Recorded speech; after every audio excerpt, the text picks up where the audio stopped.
Samajwadi party के प्रमुख अखिलेश यादव समाजवादी विजय रथ यात्रा लेकर मंगलवार को जौनपुर पहुंचे। अखिलेश ने भाजपा और प्रदेश सरकार पर जमकर हमला बोला।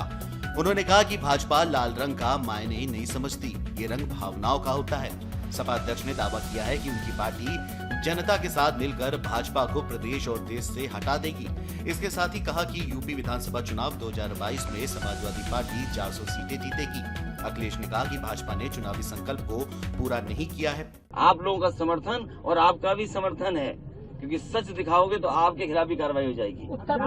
इसलिए आपका समर्थन जोड़ करके और इन सबका समर्थन जोड़ करके सबका साथ लेकर के सबके सहयोग को, सबको सहयोग और सबकी भागीदारी को देते हुए हो सकता है उत्तर प्रदेश की जनता को समझाने में हम लोग कामयाब हो जाएंगे, तो 400 सीटें भी इनको हरा देगी भारतीय जनता पार्टी। वहीं अखिलेश ने सीएम योगी पर तंज कसते हुए कहा कि वो गंगा नदी में पीएम मोदी के साथ इसलिए स्नान करने नहीं उतरे क्योंकि उन्हें मालूम था कि इसका पानी गंदा है। उत्तर प्रदेश 2022 चुनाव को लेकर के बसपा सुप्रीमो मायावती ने मंगलवार को लखनऊ में जारी बयान में कहा कि बसपा द्वारा निष्कासित किए गए कुछ नेताओं को अपनी पार्टी में शामिल करने से उन पार्टियों का भला होने वाला नहीं है। साथ ही राज्य और केंद्र सरकार अब चुनाव से ऐन पहले ताबड़तोड़ ढंग से योजनाओं का शिलान्यास और अधकच्चे कामों का उद्घाटन कर जनता को बरगलाने की कोशिश कर रही है। बसपा सुप्रीमो मायावती ने कहा कि पंजाब में शिरोमणि अकाली दल के साथ बसपा का गठबंधन बहुत बेहतर साबित होगा और वहां इस गठबंधन की सरकार बनेगी। उन्होंने शिरोमणि अकाली दल के स्थापना दिवस पर बधाई दी। भाजपा की जन विश्वास यात्रा का शुभारंभ कान्हा की नगरी मथुरा से होगा। इसमें केंद्रीय गृह मंत्री अमित शाह के साथ मुख्यमंत्री योगी आदित्यनाथ के आने की संभावना जताई जा रही है। प्रदेश में आगामी विधानसभा चुनाव को लेकर भाजपा ने तैयारियां तेज कर दी हैं। इसी कड़ी में भाजपा जन विश्वास रथ यात्रा से सरकार के कार्यों को जनता तक पहुंचाएगी। 19 दिसंबर को ये यात्रा मथुरा से राजधानी लखनऊ के लिए रवाना होगी, जिसे केंद्रीय गृह मंत्री अमित शाह हरी झंडी दिखाएंगे। जन विश्वास यात्रा रवाना करने से पहले केंद्रीय गृह मंत्री यहां जनसभा को भी संबोधित करेंगे। इसे लेकर प्रशासन ने तैयारियां भी शुरू कर दी हैं। वहीं 3 दिसंबर को रथ यात्रा लखनऊ पहुंचेगी, जहां पर प्रधानमंत्री नरेंद्र मोदी की रैली संभावित है। विधानसभा चुनाव 2022 की घोषणा से पहले लोगों का भरोसा जीतने के लिए भाजपा पूरे प्रदेश में जन विश्वास यात्रा निकालेगी। इसके लिए पार्टी स्तर पर 6 क्षेत्रों के लिए अलग अलग यात्रा की टीम और रथ तैयार किए गए हैं। काशी क्षेत्र की यात्रा 20 दिसंबर को और बाकी क्षेत्रों की यात्रा का शुभारंभ 19 दिसंबर से होगा। कानपुर बुंदेलखंड यात्रा की शुरुआत झांसी के किला मैदान परिसर से होगी।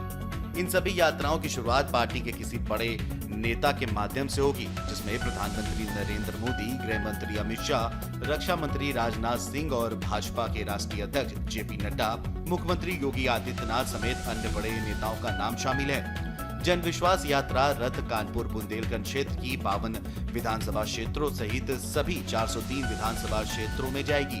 15 दिवसीय बीजेपी की जन विश्वास यात्रा 2 जनवरी को समाप्त होगी। शामली में सोमवार को कश्यप विकास सामाजिक समिति के तत्वावधान में आयोजित सभा में सुहल देव भारतीय समाज पार्टी के राष्ट्रीय अध्यक्ष ओम प्रकाश राजभर ने भारतीय जनता पार्टी सरकार पर जमकर निशाना साधा है। राजभर ने कहा कि भाजपा सरकार ने पिछड़ों के उत्थान के लिए कुछ नहीं किया। इस बार पिछड़ा समाज ही भाजपा को सत्ता से बाहर करेगा। ओम प्रकाश राजभर ने पीएम मोदी और सीएम योगी पर झूठ बोलकर जनता को गुमराह करने का आरोप लगाया है। अमर उजाला का चुनावी रथ सत्ता का संग्राम मिर्जापुर में युवाओं के बीच पहुंचा। कार्यक्रम में बड़ी संख्या में युवाओं ने शिरकत की। इस दौरान युवाओं ने रोजगार, शिक्षा, सरकारी भर्तियों और पेपर लीक के मामलों पर खुलकर अपनी बात रखी।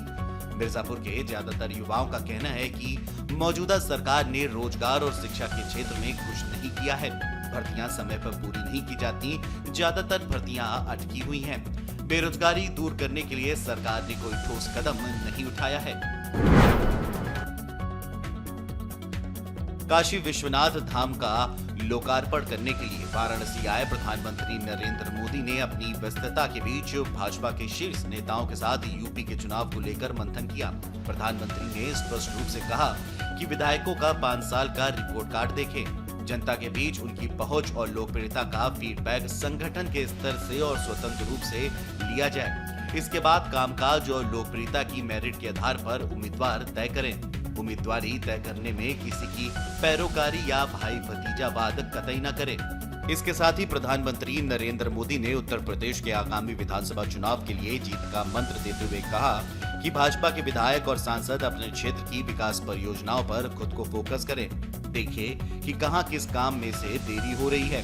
सांसदों और विधायकों से लेकर जो भी जनप्रतिनिधि हैं, वह लगातार जनता के बीच बने रहें। उत्तर प्रदेश में आगामी विधानसभा चुनाव को देखते हुए अमर उजाला का चुनावी रथ सत्ता का संग्राम देश की आधी आबादी के बीच मिर्जापुर पहुंचा।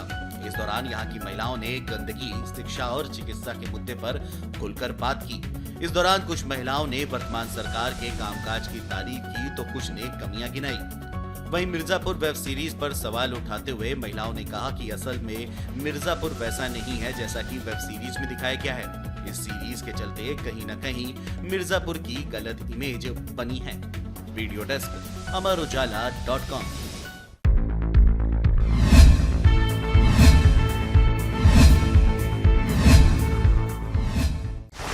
डाउनलोड करें अमर उजाला ऐप और पाएं खबरें लगातार। अगर आप ये वीडियो YouTube पर देख रहे हैं तो हमारे चैनल को सब्सक्राइब करें और बेल आइकन को दबाना ना भूलें। अगर आप Facebook पर ये वीडियो देख रहे हैं तो हमारे पेज को लाइक करें।